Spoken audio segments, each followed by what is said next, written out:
베드로후서 1장 16절부터 하도록 하겠습니다. 베드로후서 1장 16절입니다. 우리가 우리 주 예수 그리스도의 능력과 오심을 너희에게 알게 한 것은 교묘하게 꾸며난 이야기들을 쫓은 것이 아니라 그의 위엄의 목격자들이었기 때문이라, 이렇게 말씀하고 계십니다.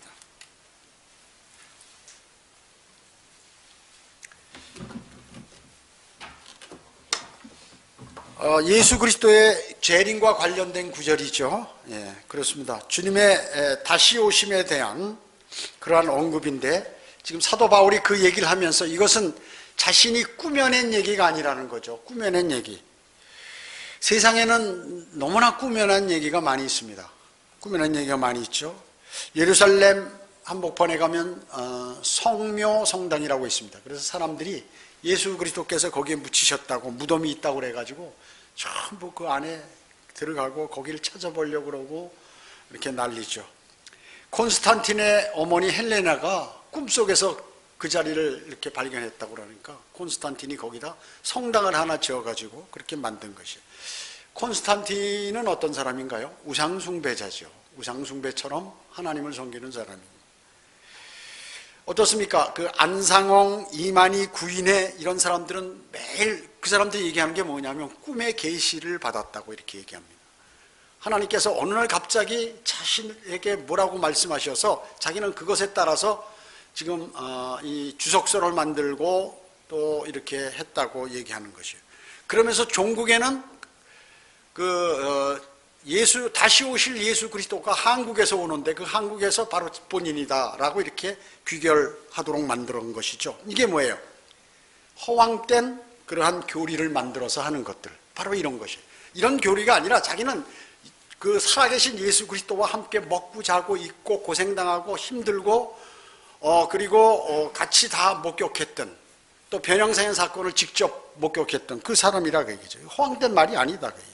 조영기 목사같이 하나님의 계시로 자기가 병이 나가지고 이렇게 훌륭하게 돼서 정말 하나님께서 자신에게 많은 사람의 병을 고쳐주라 이렇게 얘기했고, 또 여의도에다가 큰 교회를, 예배당을 지으라고 이렇게 했다고 그렇게 하는 거예요. 그 다음에 이 모든 사람들이 얘기하는 게 뭐냐면 거기다 이제 덧붙이는 거예요.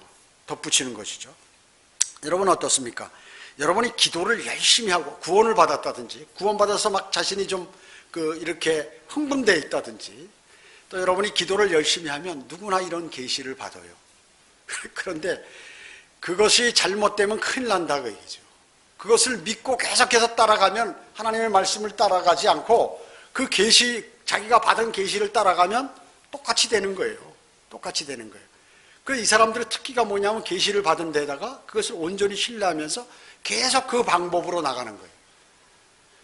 그러니까 사탄이, 마귀가 얼마나 좋겠어요 그 사람을. 그래 나 하나님이야 하면서 계속 계시를 주는 거야 마귀가. 그러니까 그 길로 가는 거예요. 그래서 14만 4천 명이 우리다라고 얘기하고, 우리는 이 땅에서 영원히 산다고, 여호와의 증인, 창시자도 마찬가지고 안식교, 창시자도 다 그래서 하나님께 개별적으로 계시를 받아서 자기가 다 했다는 거거든요. 개별적으로 계시를 받은 사람은 큰일 나는 거예요.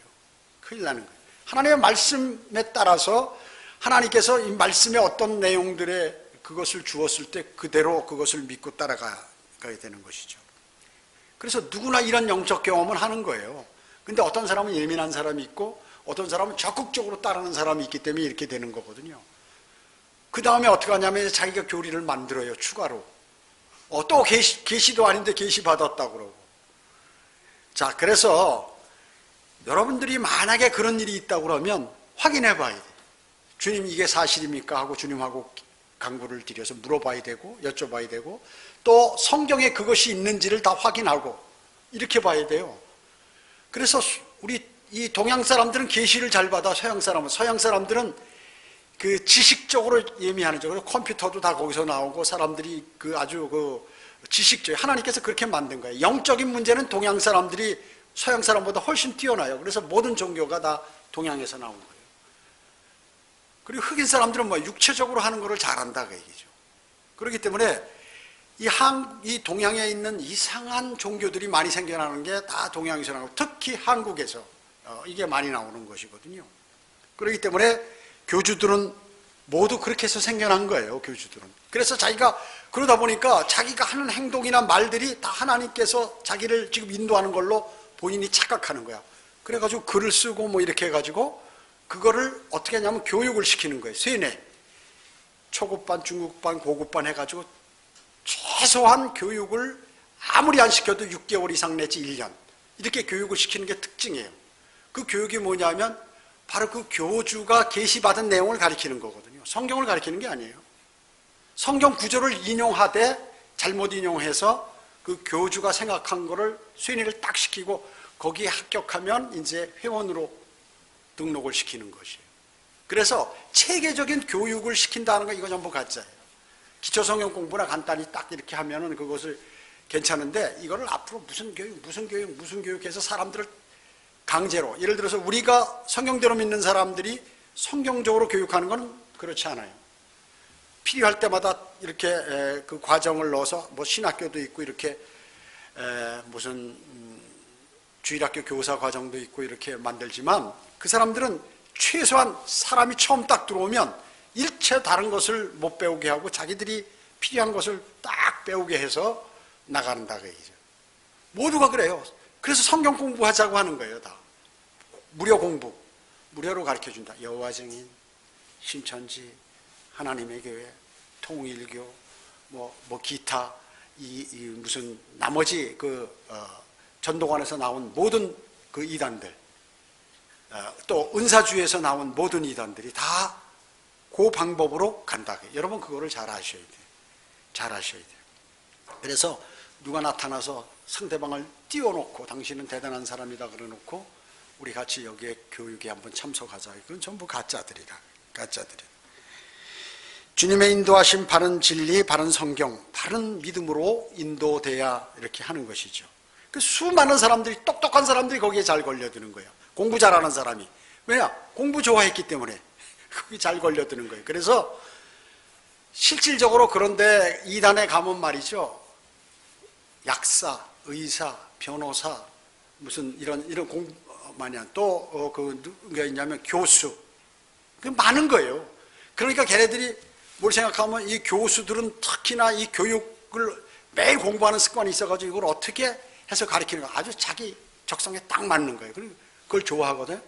그래서 거기가 자기가 평소에 공부하는 게 훈련이 돼 있으니까 거기서 두각을 나타내니까 거기에서 이제 자기가 쓰는 거예요. 그래서 그 은혜와 진리교회 그 하영조 목사 거기 빈야드 받아들여가지고 뭐 건국대학교인가 단국대학교인가 건국대 교수 그 장로가 말이죠. 지금 뭐 유튜브에 올라서 이거 마이크 끼고 말이죠. 난리 치는 거예요. 이거 기타 치고 말이죠. 그 은은한 그 찬송들 불러가면서 제 조카도 거기 가서 이거 풀려 불고 있더라고요. 그래서 거기 가더니 그러니까 이게 뭐냐면 은사 그러니까 신사도 새로운 자기들이 사도다 그 얘기예요. 새로운 사도 신사도 훈련해가지고 그렇게 하더라고요. 얘기죠. 그러니까 이게 뭐냐면 그래서 세상에서 똑똑하다고 하는 사람들이 전부 이런 데 가 있는 거예요. 그러니까 봐라 우리 교회에 이렇게 똑똑한 사람, 유식한 사람들이 많이 와 있다 이렇게 얘기하는 거거든요. 그 사람들이 다 몰려. 젊은이들이 거기에 젊은이들이 모이는 거예요.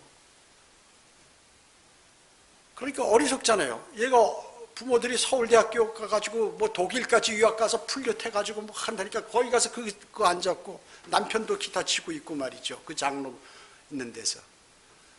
온누리교회가 그거 주동하는 거거든요. 신사도 뭐 어쩌고 저쩌고 해가지고 자기가 사도라고 얘기죠.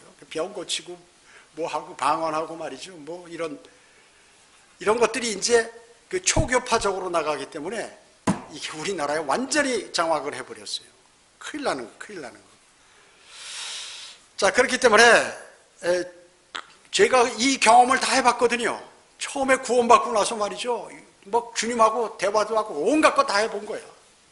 다 해봤어. 제가 그런 얘기 여러분에게 지금 별로 안 하는 거예요. 한두 번 제가 했을 거예요. 그거는 중요한 내용이기 때문에 한 것이고. 그러니까 이단의 조용기라든지 조용기 목사라든지 이런 이단의 교주들이 요렇게 해서 되는구나. 제가 정확하게 아는 거예요. 정확하게 아는 거예요.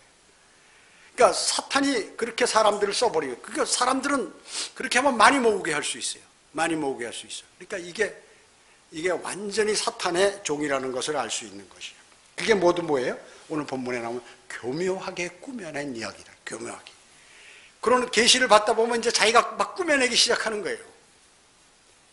그러니까 꾸며내니까 사람들이 믿거든요. 그러니까 자기가 도취해버려, 거기에. 이게 하나님께서 역사하시는구나. 자기도 마귀에게 넘어간 거를 모르는 거예요. 그래가지고 거기 목숨을 다 걸고 하는 거예요, 실제. 그렇기 때문에 거기 온 사람들이 모두 그렇게 믿는 거거든요. 그러나 베드로는 이따위 교묘하게 꾸며낸 얘기를 쫓는 것이 아니다. 나는 이유가 없다. 나는 그럴 이유가. 그가 바로 그 위험의 목격자, 그 주님께서 얼마나 위험 있고 정확하고 그런 것인지 그 사람이기 때문에 내가 그렇게 한다는 것이에요. 베드로가 육안으로 목격했던 예수 그리스도의 위험은 바로 그분의 능력과 오심, 그분이 얼마나 능력이 있고 앞으로 다시 오신다는 그것이었어요. 제자들이 목격한 예수 그리스도의 능력은 한두 가지가 아니죠. 최초의 이적인 카나의 혼인잔치에서 물로 포도주를 만드셨죠. 물로 포도주를 만드셨습니다. 그리고 어떤 귀족의 아들이 카퍼나움에서 병들어 죽게 됐는데 갈릴리 카나에서 주님께서 명령하셔가지고 원격으로 이렇게 말짱하게 치료하셨어요. 이걸 보고 말이죠. 우리나라의 어떤 목사는 말이죠. 그 라디오 방송에 나와가지고 전국에 있는 분들, 자, 지금부터 제가 치유를 잘한다고 그래요. 지금부터 기도하겠습니다. 자, 어디 아프신 분, 가슴이 아프신 분 가슴에 손 대고, 배가 아프신 분 배에 손 대고, 저를 따라서 기도하시겠습니다. 해가지고, 주여! 해가지고, 이들의 병을 고쳐주십시오 하고, 원격 치료를 한다고 말이죠. 똑같이 흉내내는 거예요. 멍청이들이죠, 멍청이들. 그 치유라든지 방언이라든지 무슨 여러 가지 그런 그 초대교회 그 사도들이 은사들은 그 당시 표적과 이적을 좋아하는 유대인들을 상대로 했을 때 잠시 주님께서 그때만 이렇게 허락하신 것이에요. 지금 완전한 성경이 있잖아요. 이거 위대한 성경이. 은사보다도 더 그러한 예언과 병고침 이런 것보다 좋은 이 하나님의 말씀을 그대로 신뢰하는 것이 더 중요하다 그 얘기죠. 주님은 또 베데스다 연못에서 날 때부터 소경인자를 눈뜨게 하셨죠. 그러니까 이걸 다 흉내내는 거야 지금. 그러니까 이 은사 치유라든지 이런 것들을 하는 그 목사들은 뭐냐면 자기가 예수 그리스도가 되고 싶은 거예요. 누구나 사람이 다른 사람을 가리키다 보면 자기가 착각을 해요. 그래가지고 이건 내가 대단한 사람인가 보다 이렇게 착각을 하거든요. 그러니까 나도 예수님과 같이 될 수 있는가 보다 해가지고 하다 보니까 어떤 사람이 됐다고 그러거든요. 이게 왔구나 해가지고 그대로 이렇게 따르는 거지. 계속하는 것이. 그 길로 가는 거예요. 그럼 사탄이 그래 너는 병도 잘 고치고 이거 하나님께서 너에게 특별히 준 거야. 그렇게 해서 사람들이 그것을 따르도록 한다 그 얘기죠. 물고기 2마리와 예수님께서는 빵 5덩어리로 5,000명을 먹이시고 12광주리 나누셨죠. 죽은 지 나흘 돼서 시체에서 썩은 냄새 나는 나사로를 살리셨어요. 그리고 베드로가 대제사장 말코의 귀를 예수님께서 잡혀가실 때 잘라버리니까 주님께서 딱 어루만지니까 다시 여기서 소생하게 됐다. 자, 무엇보다도 예수 그리스도께서는 십자가에서 부활하신 십자가에서 죽으시고 장사되었다가 부활하신 사건, 이것은 대단한 일인 것이에요. 그 외에도 주님이 행하셨던 그 일들을 성경에 기록하려면 이 세상의 책으로 부족하다고 말씀하죠. 성경은 그런 것이에요. 베드로는 이러한 주님의 능력을 육안으로 직접 목격한 사람이에요. 그래서 강력한 증인이에요. 강력한 증인이라고요. 또 그분의 오심에 관해서 예표를 두 눈으로 똑똑히 봤어요. 변형산에 같이 올라갔죠. 마태복음 17장에 엿새 후에 재창조 6,000년 후에 주님이 오신다는 그런 의미죠. 엿새 후에 주님께서 베드로와 야고보와 요한을 데리고 이제 떨어져 있는 높은 산으로 올라가셨다. 이렇게 성경은 기록하고 있어요. 거기에서 주님의 얼굴이 해처럼 빛나고 그리고 옷은 아주 빛처럼 하얘졌어요. 빛의 옷을 입으신 거예요. 흰 옷, 성도들의 의와 같은 그러한 옷. 그래서 그것을 좋아하니까 성도들의 옷, 여러분 결혼할 때 그 드레스가 어떻게 하얗죠? 예. 그리고 그 예술가들 그림 보면 말이죠. 아주 어떻게 그걸 묘사할 수 없을까? 하늘에 올라가서 성도들이 입는 하얀 흰 옷을. 그래가지고 그것을 그린 그러한 명화들도 많이 있죠. 그래서 바로 여기서 주님께서 모세와 엘리야와 이제 함께 이야기하는 장면이 나오게 되는 것입니다. 그것을 목격한 베드로는 뭐예요? 주여, 우리가 여기 있는 것이 좋사오니 주께서 원하신다면 주님을 위해서 장막셋을 짓되 하나는 주님을 위해서, 하나는 모세를 위해서, 하나는 엘리야를 위해서 짓겠나이다. 그렇게 얘기했어요. 그러던 중에 빛나는 구름이 그들 머리 위를 덮고 아버지 하나님의 음성이 하늘로부터 들린 것이죠. 이는 내 사랑하는 아들이요 그 안에서 내가 기뻐하니 너희는 그의 말을 들으라. 깜짝 놀란 거예요. 너희는 그의 말을 들으라. 누구에게 얘기했겠어요? 베드로, 야고보, 요한에게. 졸다가 그냥 놀래가지고 말이죠. 졸다가. 주님은 지금 그 땀방울이 핏방울처럼 막 떨어지면서 열렬하게 기도하고 있는데 합심 기도하려고 데려갔더니 자고 있다 그 얘기죠. 여러분, 성도들이 합심 기도해야 되고 모두가 주님의 사역을 위해서, 지역교회를 위해서, 다른 어려운 성도들을 위해서, 시험 받는 사람들을 위해서 기도해야 되는데 그냥 나가서 맨날 그냥 일만 하다가 교회 주의 첫날 오고 이렇게 되면은 여러분 마귀에게 공격을 받게 된다는 거죠. 마귀에게 공격을 받게 되는 것입니다. 주님께서 바로 앞전에 마태복음 16장 28절에서 재림에 관해서 말씀하실 때 진실로 내가 너희에게 말하노니 여기 있는 사람 몇은 인자가 그의 왕국으로 오는 것을 볼 때까지 죽음을 맛보지 아니하리라. 그리고 나서 바로 마태복음 17장에서 세 사람을 데리고 올라가서 주님의 다시 오심에 관한 재림의 모습을 딱 보여준 거예요. 그 제자들이 이게 무슨 말씀인지 몰랐죠. 바로 그 직전에 16장 28절에서 죽기 전에 내가 왕국으로 오는 모습을 볼 자도 있을 것이다 했는데 이게 무슨 말씀인지, 당장 지금 주님께서 왕국을 건설하신다는 건지 잘 몰랐어요.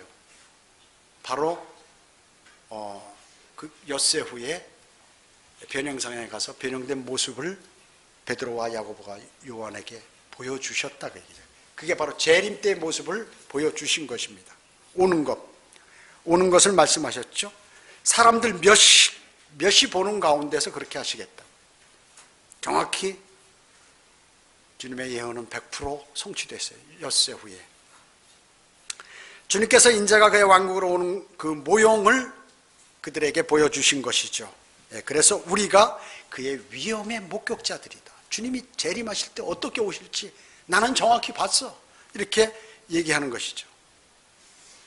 여기서 주님과 모세, 엘리야와 무슨 얘기했나요? 누가복음 9장 31절에 그 답이 나와 있어요. 영광 중에 나타난 그들은 이제 예루살렘에서 이루시려고 하는 주의 죽음에 관하여 이야기하고 있더라. 주님이 어떻게 죽으시고 다음에 어떻게 되실 건지 그것에 관해서 이제 이야기하셨다. 그래서 아까도 말씀드렸지만 마태복음 17장 1절에 엿새 후에는 하루가 천년 같은 그 주님의 말씀에 의해서 6천년 후에, 즉 6천년 후라는 건 뭐예요? 일곱째 날.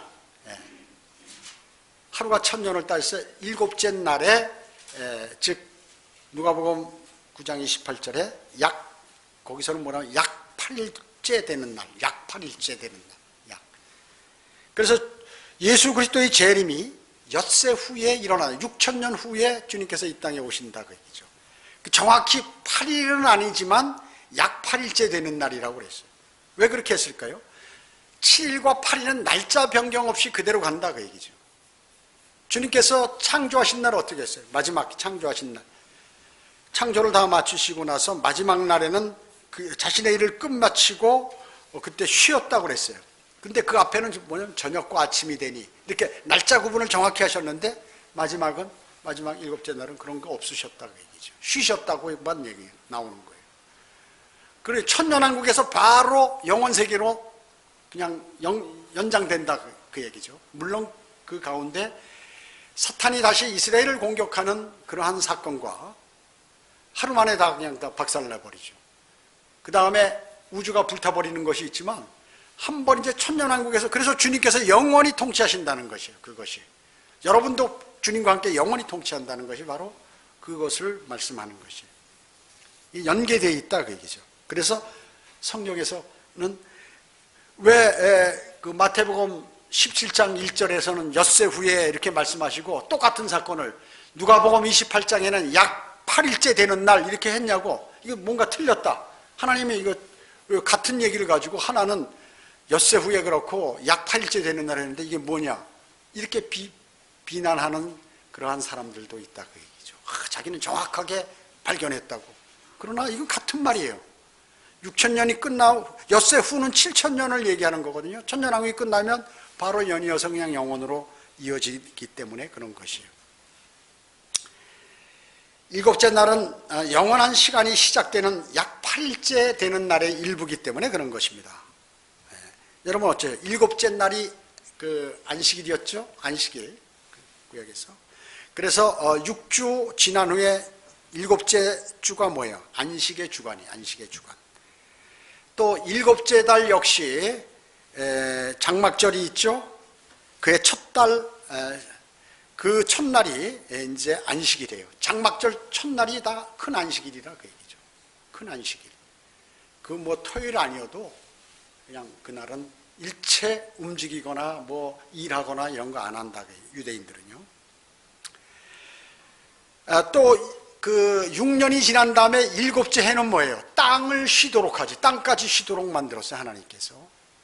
그리고 일곱 안식년 77이 49년이 지난 다음에 50년 시작될 때 그것을 환희의 해라고 해가지고 종들을 다 놓아주지요.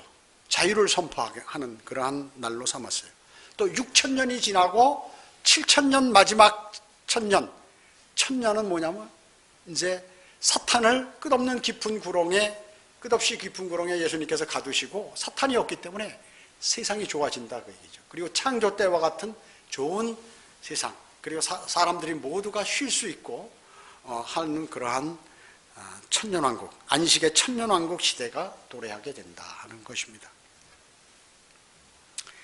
주님의 재림 장소가 높은 산과 관련이 있죠. 마태복음 17장에 나와 있듯이 높은 산의 1장에 보면 마태복음 17장 1절에 보면 높은 산에 올라가셨죠.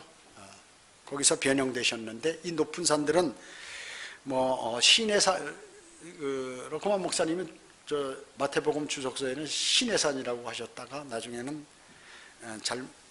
베드로 전후서에서는 내가 잘 모르겠다 이렇게 말씀하셨어요. 그러나 하여튼 높은 산이라는 것은 우리가 아마 시내산일 가능성이 많죠. 즉 주님의 재림, 산들이 많이 있는데 산을 통해서 이렇게 오신다고 주님이요. 그래서 최초에 내려오시는 게 시내산에 내려오시죠. 그 다음에 파란 산을 거쳐서 마지막에 올리브산에 딱 발을 디디시는 것이에요. 그래서 신명기 32장 2절에 파란 산과 시내산과 파란 산을 거친다. 스가랴 14장 4절에 올리브산 위에 마지막에 딱 서셔서 예루살렘 동문을 통하여 입성하신다 그 얘기죠. 재림하실 때. 그래서 주님께서 변형되실 때 얼굴이 이처럼 얼굴이 해처럼 빛나는 것을 보았죠. 예. 이것은 말라기 4장 2절에 주님을 의의 태양이라고 부르는 것을 보면 알 수 있어요. 그래서 주님을 지칭하는 거예요. 말라기 4장 2절에 의의 태양이 떠오른다 그 얘기죠. 주님이 오신다는 것이죠. 요한도 셋째 하늘에서 올라갔죠. 사도 요한도 셋째 하늘에 올라가서 계시를 받을 때, 요한계시록의 계시를 받을 때, 주님을 보았을 때 어땠어요? 그의 용모는 해가 맹렬한 기세로 비치는 것 같다고 이렇게 얘기하는 거예요. 여러분 해 한번 보셨어요? 쳐다볼 수가 없죠. 선글라스를 끼고 봐도 막 이글이글 타는 게 보여요. 해가. 사람의 눈으로 볼 수가 없어요. 사람은 실명하게 되죠. 너무나 강렬하기 때문에. 그처럼 주님을 보면은 말이죠. 막 쳐다볼 수가 없는 거예요. 너무 강렬해서. 그 떠오르는 해처럼 보인다 그게 주님께서. 그래서 성경에 떠오르는 해를 주님의 재림을 예표하는 그것으로 전부 비유해서 이렇게 말씀하신 것이에요. 시편 19편 5절에 태양은 신랑방에서 나오는 신랑 같고 이렇게 했어요. 주님의 재림의 모습을 얘기하는 것이죠. 그래서 모든 성경은 주님의 재림을 떠오르는 해의 찬란한 모습으로 비유했어요. 여러분 아침에 해 뜰 때 보면 대단히 맹렬하게 쫙 비치는 게 빛이 나가는 것이 보이잖아요. 낮에 보면 잘 안 보이지만 이렇게 기울어져 있는 상태에서 딱 올라오기 때문에 쫙 퍼져요. 그래서 사람들이 이거를 보고 해도 정말 해를 숭상하는 거예요. 해가 떠오르는 모습이 주님의 재림의 모습, 그것의 예표지. 그게 주님이 아니라 그 얘기죠. 근데 세상 사람들은 착각해서 1월 1일 날 그 동해안으로 막 몰려가지고 해 뜨는 거 본다고 말이죠. 막 잠도 안 자고 12월 말일 날 그 비싼 방 얻어가지고 거기 가서 막 추운데, 야, 언제 뜨냐? 아유, 졸다가 나는 못 봤다. 아침에 새벽에 나가가지고 기다리면서 그것을 보고 거기서 쫙 촬영하고 말이죠. 야, 올해 운세가 좋겠다 이러고 지금 안심하고 돌아오는 그런 사람. 또 해 질 때도 마찬가지. 12월 말일 때 가면 서쪽으로 기어가가지고 전부 지는 해 본다고 난리를 치는 거예요. 그래서 모든 이 가짜들은 전부 이단들이나 이 신들은 뭐냐면 전부 태양을 숭배하는 거예요. 태양신, 태양을 숭배하는 것이에요. 하다못해 이 차 역사들 최면술사도 레드선 그러잖아요. 마지막 때 그것이 바로 그런 것들인 것입니다. 모세와 엘리야는 주 예수 그리스도의 재림과 관련 있는 분들이죠. 여러분 이미 다 공부해서 아시죠. 그들은 시내산에서 모두 40일간 금식했습니다. 그리고 모세와 엘리야는 예수 그리스도처럼 주의 면전에 직접 딱 서서 지시를 받았어요.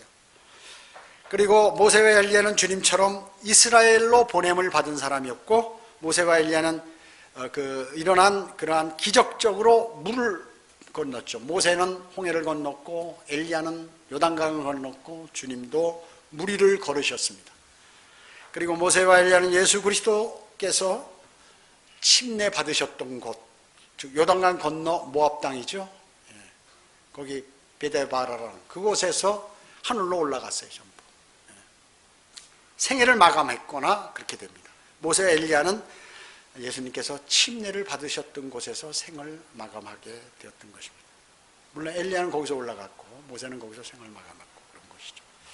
말라기 4장 4, 5절에 너희는 내 종 모세의 율법을 기억하라. 보라, 내가 주의 크고 무서운 날이 오기 전에 선지자 엘리야를 너희에게 보내리니, 이렇게 말씀하셨어요.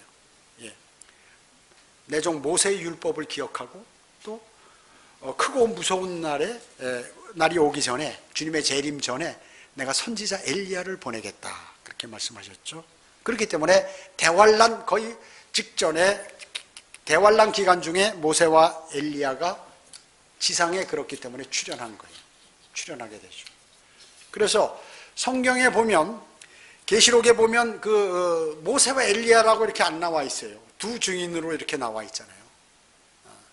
요한계시록 11장에 두 증인이라고 나와 있죠. 근데 그 증인이 누군가는 우리가 여러 가지 성경의 증거들을 통하여 알 수 있다는 것이죠. 성경은 성경으로 풀어야 하기 때문에. 거기에 보면 모세와 엘리야가 이제 두 증인이 거기서 하늘을 닫을 권세, 또 열을 권세, 또 하늘에서 불을 내리는 권세. 엘리야가 기도하니까 하늘문을 닫으시고 또 기도하니까 비를 내리신 이런 것들. 또 모세도 마찬가지.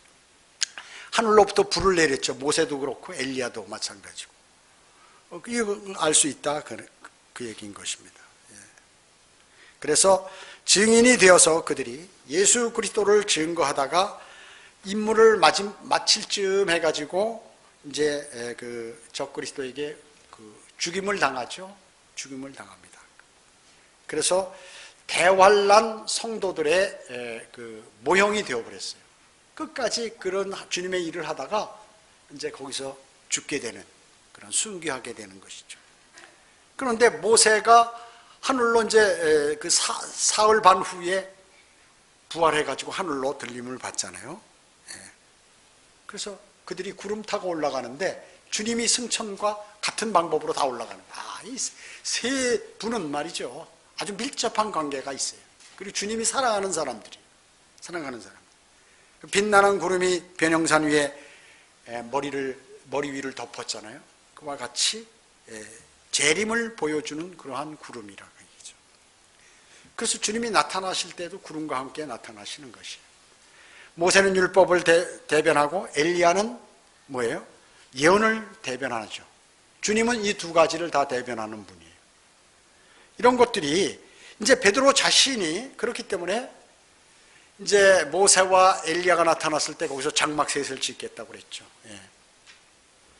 또 장막을 자신이 벗어날 때가 되었을, 임박했음을, 자기가 죽을 때가 되었음을 이제 거기서 말씀하고 있는 것이에요. 그러면서 자기가 그리스도의 오심의 목격자다. 나는 주님의 확실히 오신다. 그분의 오시는 모습까지 나는 봤다. 이렇게 얘기하는 거죠. 그가 증언하고 있는 그 장막의 의미를 우리는 잘 알아야 합니다. 나는 장막을 벗을 때가 됐고, 또 모세와 엘리야와 주님을 위해서 장막셋을 짓고 싶다고. 그래서 이 장막은 이 장막절이죠. 일곱째 날 15일이 장막절인데 우리로 하면 약 9월 22일경쯤 돼요. 춘분 정도가 되죠. 그래서 춘분 때부터 시작해서 일주일간 이제 계속되는 것이죠. 이것은 이집트에서 해방된 그 기념이죠. 그것을 의미하는 것이고, 또 이스라엘 민족의 회복과 천년왕국의 안식, 이것을 의미하는 것이에요. 그래서 천년왕국 때 장막절을 그대로 지키는 것입니다. 그리고 천년왕국 때는 이스라엘 민족뿐만 아니라 모든 민족들이 기념하는 날이에요. 모든 민족들이. 그래서 주님의 이 장막절은 주님의 초림과 재림, 그리고 천년왕국과 관계가 있다 하는 것입니다. 그래서 이것이 바로 그리스도의 구속의 결과예요. 이스라엘 민족들이 이집트에서 구속된 그러한 의미가 있죠. 이것도 그리스도의 구속의 의미가 다 거기에 내포되어 있는 것입니다.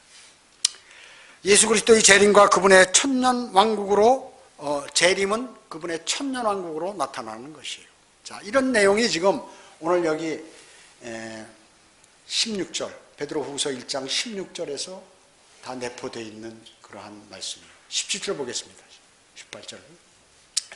지극히 큰 영광으로부터 이러한 음성이 그에게 들려오기를, 이는 내 사랑하는 아들이요 그 안에서 내가 기뻐하노니, 아노라 하실 때 그가 하나님 아버지로부터 존귀와 영광을 받으셨느니라. 이 음성은 우리가 그와 함께 거룩한 산에 있을 때 하늘에서 나온 것을 들은 것이라. 눈으로 목격하고 하나님의 말씀을 귀로 듣고 다 그렇게 했다 그 얘기죠. 피부로 느꼈다 그 얘기죠. 주님의 변형산의 모습이고 영광 중에 재림하는 모습을 모형으로 이미 자신은 다 봤다. 하나님 아버지의 소리도 내가 들었다 하는 것이죠. 이 거룩한 산은 아까도 말씀드렸듯이 예루살렘을 가리키는 시온산이라고 할 수도 있는데, 이것은 신의 산. 왜냐하면 모세, 엘리야가 모두 여기서 기도했고 또 하나님을 배웠던 그러한 장소예요. 그렇기 때문에 거기일 가능성이 많이 있다는 것입니다. 따로 떨어져 있는 높은 산이다 이렇게 말씀하죠. 신의 산은 봉우리가 3개입니다. 그 중에 북동쪽에 위치한 봉우리가 바로 호렙산이에요. 그래서 모세가 거기에 섰지요. 주님 앞에. 주님은 거기를 거룩한 땅이라고 말씀하셨습니다. 자, 이러한 내용들이 성경 곳곳에 말씀하고 있는 것이에요. 그래서 오늘은 재림을 모습을 보여주는 그러한 변형산에 관해서 사도 베드로는 우리에게 알려주시는 거죠. 주님 곧 오신다. 그래서 우리는 오늘 주의 첫날 이제 3개월에 한 번씩 그 주의 만찬을 하잖아요. 주의 만찬은 주님의 재림을 고대하면서 오실 때까지 우리가 이것을 기억하는 것이죠. 우리를 위해서 흘리신 피, 또 찢기신 살, 이것을 기억하면서 잔과 빵을 우리가 먹으면서 다시 오실 주님을 고대하는 것입니다. 자, 오늘 여기까지 하도록 하겠습니다. 우리의 모든 생애 일들을 관장하고 계시는 주님, 저희들은 주님의 위대하신 말씀을 통하여 너무나 많은 것들을 알고 또 주님께서 앞으로 어떻게 하실지, 이 세상을 어떻게 경영하실지를 이미 다 알게 해주셨습니다. 너무나 감사합니다. 이 믿음은 이 땅의 많은 이단들이나 잘못된 종교들에서 주장하는 그런 허황된 꿈에 난 얘기가 아니라 실질적으로 그 위험의 목격자들이 보고 듣고 그리고 같이 행동하고 같은 삶을 영위하면서 저희에게 알려준 이러한 위대한 말씀임을 저희가 다시 한번 기억하게 되었습니다. 오늘 이 말씀을 통하여 저희가 다시 한번 결심하고 굳건한 믿음으로 살아갈 수 있도록 주님 인도해 주시기 원합니다. 오전 예배와 오후 예배 주의 만찬 모두를 주님께 의탁하오며 다시 오셔서 저희를 데려가신 주 예수 그리스도의 이름으로 기도드립니다. 아멘.